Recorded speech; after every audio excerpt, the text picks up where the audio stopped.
Minha esposa me deixou depois de engravidar de outro homem, alegando que eu já não era necessário na vida dela.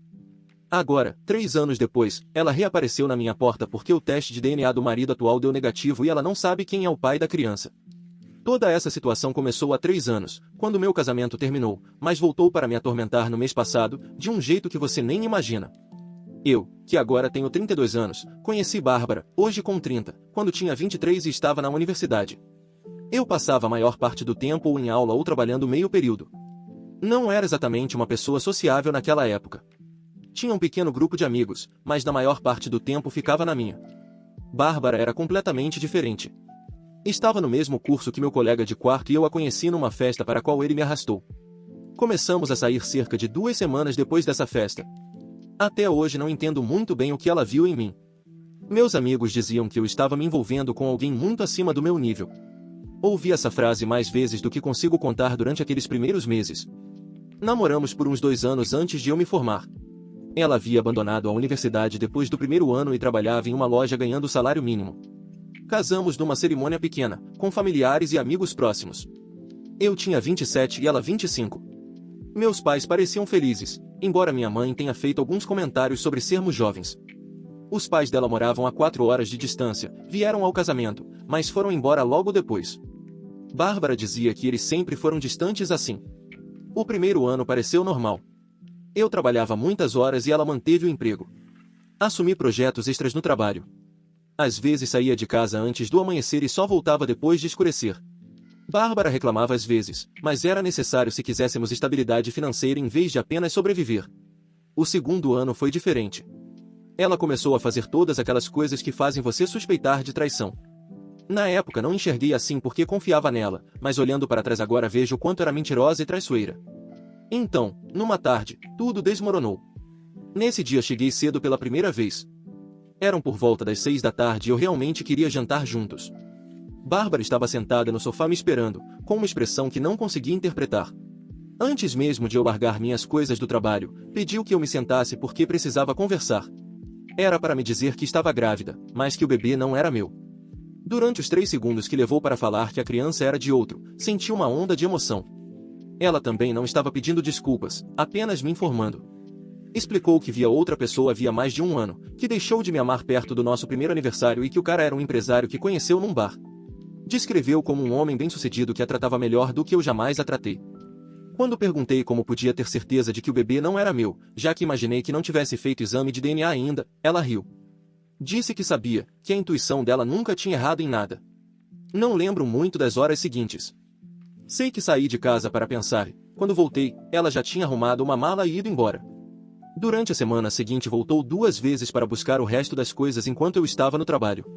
No trabalho eu ficava distraído. Esquecia reuniões e conversas com clientes, mas ainda era melhor do que ficar em casa pensando no meu casamento. Pedi o divórcio em menos de 2 semanas. Ela não pediu pensão nem divisão de bens. Também não tínhamos muita coisa, e o outro homem parecia dar a ela tudo de que precisava. Sei disso porque ela disse que o novo cara ganhava dinheiro suficiente para que ela não precisasse de nada de mim. A única coisa que pediu foi que eu não entrasse em contato nem causasse drama, e não precisou repetir 2 vezes porque eu não iria brigar nem fazer cena por ela. Isso facilitou o divórcio, porque simplesmente assinamos e acabou. Ela se casou com o outro cerca de 1 mês depois. Soube por um amigo em comum que ainda a tinha nas redes sociais. Não vi as fotos porque a removi de todas as minhas contas no dia seguinte ao anúncio da gravidez. Queria poder dizer que fiquei bem depois do divórcio, mas o que passei não foi nada agradável, mesmo ela não valendo a pena. Dói saber que você foi casado com alguém que te valorizava tão pouco a ponto de não terminar a relação antes de te trair. Com o tempo voltei aos trilhos. Levei cerca de 8 meses, mas retomei minha rotina. Como precisei me mudar, já que o lugar onde morávamos era grande demais e o contrato estava acabando, fui para um apartamento menor, porém melhor. Só trabalhava, e isso deu resultado com algumas promoções e aumentos salariais, então eu podia pagar. Saí com algumas pessoas aqui e ali, mas nada sério. Chegou um ponto em que decidi que não estava feito para casamento ou relacionamentos em geral e fiquei bem com isso. Então, há 4 semanas, Bárbara apareceu na minha porta. Eu não tinha notícias nem havia 3 anos completos. Já era bem tarde da noite e ela estava parada ali. Nem sei como descobriu meu endereço, mas ainda tínhamos conhecidos em comum. Ela parecia pior do que eu lembrava. Começou a chorar assim que me viu, dizendo que o marido a tinha expulsado uma semana antes. Estava ficando na casa de uma amiga, mas a amiga já estava perdendo a paciência. O marido tinha começado a desconfiar da criança e fez um teste de DNA sem contar a ela. Quando o resultado chegou, o menino não era dele. Como não era dele, então o bebê devia ser meu. Sem ter para onde ir nem economias, com uma criança de quase 3 anos, veio atrás do pai biológico. A história parecia trágica, mas não a deixei entrar. Fiquei ouvindo tudo o que tinha para dizer. Ela não parava de repetir que precisava de ajuda, que tinha se enganado sobre a paternidade, que a intuição dela tinha falhado. Perguntou se eu lembrava da linha do tempo de quando estávamos juntos, de quantas vezes tínhamos ficado antes de sabermos da gravidez. Eu lembrava perfeitamente, então respondi que não era meu problema e fechei a porta. Depois disso ela foi embora, mas começou a ligar para o meu telefone imediatamente. Eu não tinha mudado de número e, pelo visto, ela o guardou. Como estava tão segura quando me deixou, achei que não seria um problema e apenas a excluí, mas ela lembrava do número, ou pelo menos mais ou menos. No começo eram 5 ou 6 ligações por dia. Depois vieram também mensagens de texto, dizendo que eu estava abandonando meu filho e que eu era pouco homem por virar as costas para uma criança. Mandou fotos do menino. Bloqueei o número, mas começou a ligar de outros. Conseguiu meu e-mail do trabalho, não sei se alguma vez dei a ela, e passou a mandar mensagens lá também. Eu não conseguia me concentrar em nada.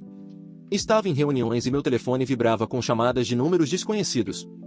Tive que deixar o aparelho sempre no modo não perturbe e liberar apenas alguns números importantes de clientes.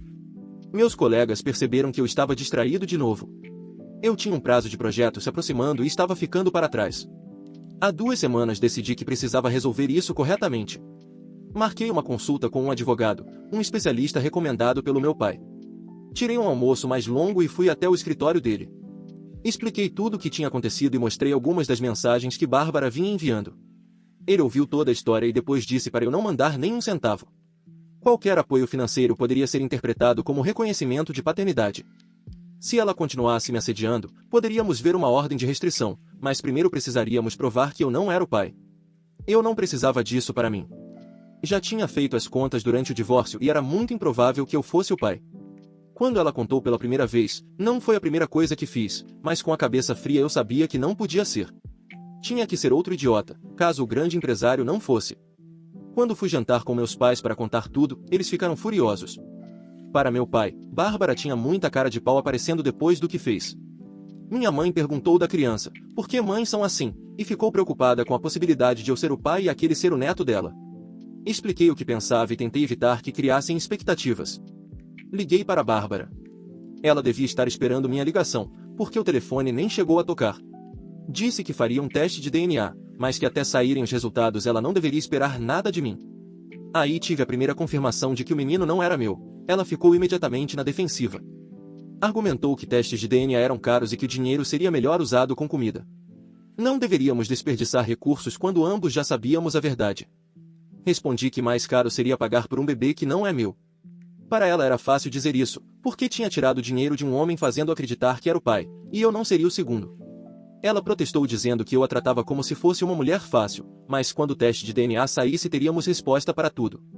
Dei 2 opções, ou aceitava o teste de DNA ou falaria com o advogado dela, que entraria em contato com o meu e pediria o exame de qualquer forma. De um jeito ou de outro ela escolheria, mas meu advogado ainda acrescentaria algumas ações, como assédio. Tivemos que usar uma clínica específica especializada nisso. Meu advogado queria uma instituição oficial para que os resultados tivessem validade legal se fosse necessário. Encontrei Bárbara e a criança no estacionamento da clínica. Ela dirigia um sedã caindo aos pedaços que parecia não passar nem na inspeção. A criança estava na cadeirinha atrás, mas eu não olhei. Entramos e o processo levou uns 15 minutos. Bárbara tentou conversar enquanto esperávamos. Perguntou sobre meu trabalho e se eu estava saindo com alguém, como se fosse minha amiga. Não respondi e fiquei em silêncio esperando sermos chamados. Os resultados demoraram bem pouco. Achei que teria que esperar um mês ou algo assim, mas depois da coleta disseram que seriam apenas alguns dias e fiquei muito ansioso. Eu tinha certeza de que não era meu e não contei ao meu chefe, porque trabalho com números, mas não sou muito bom com eles. Enfim, negativo, 0% de probabilidade de paternidade. Reencaminhei imediatamente para meu advogado e depois para meus pais. Meu advogado parecia o mais feliz, mas só porque vive de desmascarar gente tentando enganar os outros. Liguei para Bárbara naquela noite. Disse que os resultados tinham chegado e que, como eu imaginava, eu não era o pai. Ela começou a dizer que devia haver um erro no exame, que teria que repetir em outro lugar, mas não havia erro e eu não iria repetir. O juiz aceitaria esse teste como válido porque foi feito em um local aprovado pelo tribunal. Ela começou a chorar e disse que não sabia o que fazer. Não conseguia pagar aluguel em lugar nenhum. Perguntou se eu poderia ajudá-la mesmo assim até se reorganizar, até encontrar o pai. Perguntou se ao menos eu poderia fingir ser o pai para que o filho tivesse um lar estável.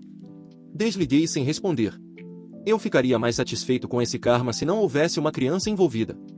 O pior de pessoas como Bárbara é que, quando machucam alguém que pode se defender, recebem o que merecem, mas no meio do caminho acabam ferindo quem não pode. Esse é o filho dela, que infelizmente terá a vida que tiver por causa da mãe. Isso é o único que me entristece nessa situação. Quis escrever porque tenho pensado muito nele. Não porque eu vá assumir o lugar de pai, disso tenho 100% de certeza. Mas parece tão injusto que pessoas como ela escapem sem consequências. Agora ela não tem onde ficar, mas cedo ou tarde vai conseguir algo. Talvez outro homem, talvez o pai biológico. Vivem sem consequências por enganar, mentir, manipular e tantas outras coisas que nunca saberemos. Eu só queria desabafar. Atualização. Talvez Deus leia o Reddit e tenha ouvido minhas preces, mas pelo menos Bárbara está começando a enfrentar algumas consequências pelos atos dela. Não muito, mas já é alguma coisa. Eu não tinha tido notícias desde que liguei para dar a ela a prova científica de que era mentirosa, também conhecida como teste de DNA.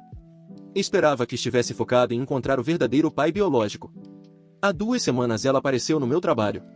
Eu estava numa reunião com meu chefe e 2 clientes revisando um projeto quando meu telefone começou a vibrar. Era a recepção avisando que havia uma mulher fazendo escândalo no saguão. Ignorei porque estava no meio da reunião explicando o projeto.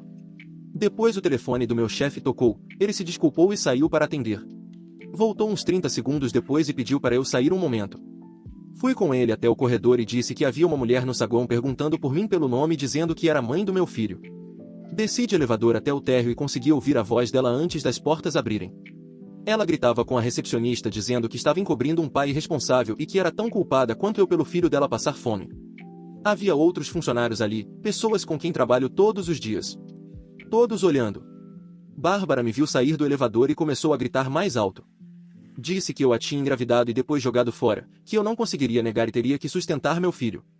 Estava com a criança ao lado para tornar a cena mais convincente, segurando a mão dela e chorando por causa dos gritos. A segurança já estava pronta para agir, mas antes tirei o celular com a prova e disse que qualquer pessoa que quisesse podia ver meu teste de DNA. Alguns curiosos se aproximaram enquanto ela gritava que era falso e que todos queimariam no inferno por mentir. Os seguranças viram o exame e, como ela continuava gritando, disseram em voz firme que era hora de ir embora. Seguraram pelos braços e a levaram até a saída. Ela continuou gritando o caminho inteiro, me insultando, dizendo que eu gostava de dormir com ela, mas não de assumir meu filho. Voltei para cima. A reunião obviamente estava arruinada. Meu chefe disse aos clientes que remarcaríamos e eles foram embora constrangidos. Depois pediu para eu ir até a sala dele. Expliquei a situação o mais brevemente possível e mostrei o teste de DNA. Ele disse que eu precisava enviar uma cópia imediatamente para o RH. A empresa precisava se proteger de responsabilidades e minha reputação agora era uma preocupação. Passei a hora seguinte no RH explicando tudo para 2 pessoas diferentes. Reencaminhei os resultados do DNA, dei os dados de contato do meu advogado e deixei claro que queria que ela não aparecesse mais. Disseram que colocariam uma anotação no meu registro e avisariam a segurança para não deixá-la entrar novamente. Também aconselharam ir à polícia denunciar por assédio, que a empresa apoiaria e faria sua própria denúncia por causar tumulto no local. Saí mais cedo do trabalho naquele dia para fazer isso e a empresa enviaria um representante para registrar a queixa também. Quando cheguei em casa, liguei para meu advogado. Ele explicou o próximo passo, entrar com processo por difamação e assédio, mas que a decisão era minha. Respondi, está brincando? Comece agora. Naquela noite não consegui dormir. Verifiquei meu e-mail do trabalho e vi 3 mensagens de colegas perguntando se eu estava bem. No dia seguinte minha mãe ligou. Eu tinha pensado nos pais de Bárbara. Só os vi 2 vezes, uma no casamento e outra num jantar de Natal no primeiro ano. Minha mãe sugeriu tentar contatá-los, que mereciam saber o que a filha estava fazendo e talvez pudessem ajudar a criança. Passei 2 dias tentando achar contato. Finalmente encontrei o número do pai pela internet. Liguei, quando confirmou quem era, me apresentei como ex-marido de Bárbara. Expliquei o que estava acontecendo com a filha dele, comigo e com o neto. Ele não fazia ideia de que ela sequer estava se divorciando do outro homem. Meses antes ela tinha dito que estava tudo ótimo e que tinham acabado de comprar uma casa nova. Antes de desligar, garantiu que falaria com ela para descobrir o que estava acontecendo e agradeceu por avisar. Também decidi contatar o ex-marido dela, o homem por quem ela me deixou. Encontrei o nome dele em registros públicos do casamento. Chamava-se David. Achei o que parecia ser o e-mail profissional dele pelo LinkedIn e enviei uma mensagem explicando quem eu era e perguntando se toparia conversar. Não esperava resposta, mas respondeu no dia seguinte. Queria conversar pessoalmente, então nos encontramos. Ele tinha cerca de 40 anos, de terno. Apertamos as mãos e sentamos. Pensei que seria estranho, mas não foi tanto. Contou a versão dele de como conheceu Bárbara. Ela disse que estava separada do marido e que o divórcio estava quase finalizado. Ele se sentiu péssimo quando descobriu depois que ainda estávamos juntos quando começaram a sair. Não sei se tudo isso é verdade ou se falou para parecer melhor, mas foi o que disse. Ela tinha mentido sobre muitas coisas. Ele contou como decidiu pedir o teste de DNA, começou a notar que a criança não parecia nada com ele e encontrou mensagens antigas no celular dela com outros homens, números salvos com nomes falsos. Fez o teste sem avisar e, quando deu negativo, a confrontou. Ela admitiu que a criança poderia não ser dele, mas disse não saber quem era o pai. Pelo visto estava saindo com pelo menos outros 2 homens enquanto estavam juntos. Ele a expulsou naquela mesma noite. Disse sentir-se idiota por ter acreditado tanto tempo, e infelizmente entendo esse sentimento. Antes de irmos embora, contou que estava processando Bárbara por fraude de paternidade e que isso poderia me ajudar. Trocamos números porque era o que ela merecia. Meu advogado já entrou com a ação. Usaremos as gravações de segurança com áudio fornecidas pela empresa, além das mensagens e do teste de DNA. Ela ainda não foi notificada, mas não deve demorar muito. Atualização 2. Bárbara foi notificada cerca de uma semana depois que meu advogado entrou com a ação. Tentou me ligar de vários números diferentes, mas não atendi. Enviou e-mails, mas ficaram sem resposta. Eu tinha ordens de não responder a nenhuma tentativa de contato dela. A data da audiência foi marcada para 4 semanas depois. Meu advogado disse que provavelmente seria rápida porque tínhamos documentação clara de tudo, resultados do DNA, mensagens que ela enviou, declarações da segurança e do RH do meu trabalho sobre a visita dela, além de uma declaração escrita e assinada por David sobre as mentiras dela. Os pais de Bárbara me ligaram 2 semanas antes da audiência. Dessa vez foi a mãe. Eles tinham ido ver Bárbara e a criança. A filha deles estava morando no quarto de hóspedes de uma amiga, com quase nenhum pertence. Uma amiga que reclamava que Bárbara não pagava aluguel e comia comida sem repor. A mãe tinha levado o menino para passear durante o dia e disse que ele parecia bem, mas confuso porque a situação de vida mudava o tempo todo. Ela sabia do processo porque Bárbara contou, mas disse que entendia porque eu estava fazendo isso e não pediu para retirar. Comentou que a filha sempre foi difícil e que essa foi a razão de terem ido embora mais cedo do meu casamento. Tiveram uma discussão por algo de que Bárbara não gostou. Estavam tentando convencê-la a deixá-los ficar com a criança por um tempo. A audiência foi normal. Ela foi sozinha, sem o menino. Usava aparentemente a mesma roupa que já tinha visto na minha casa e no meu trabalho. Quando me viu, desviou o olhar rapidamente. A audiência não durou mais de 45 minutos. O defensor público de Bárbara tentou argumentar que ela estava sob estresse extremo e não pensava com clareza, que acreditava genuinamente que eu poderia ser o pai e só buscava ajuda para o filho. Mas como ela continuou com o assédio e levou ao extremo no meu trabalho, isso não foi suficiente para o juiz. O juiz me concedeu indenização por danos à minha reputação profissional e pelos honorários legais. O valor foi considerável, embora eu não tenha esperança de receber grande parte. Disse que Bárbara teria de pagar em parcelas mensais descontadas do salário, mas não estou muito otimista. Também emitiu uma ordem de restrição proibindo que ela se aproxime a menos de 150 metros de mim ou do meu trabalho. Meu advogado informou que o desconto começaria assim que o empregador dela recebesse a ordem. Como ela ganha salário mínimo, levaria anos para quitar tudo, mas ao menos haverá uma sentença registrada. Há também possibilidade de prisão caso descumpra a ordem de restrição. Meu trabalho já foi informado e chamará a polícia imediatamente se houver violação. Estão satisfeitos por eu ter tomado medidas legais para encerrar isso quanto antes. As denúncias não tiveram consequências diretas, mas acho que ajudaram a piorar a situação dela perante o juiz. Há poucos dias recebi uma ligação da mãe de Bárbara. Eles ficaram com a guarda da criança. Para Bárbara estava tudo bem, porque a amiga com quem morava aparentemente deu 2 semanas para que ela encontrasse outro lugar.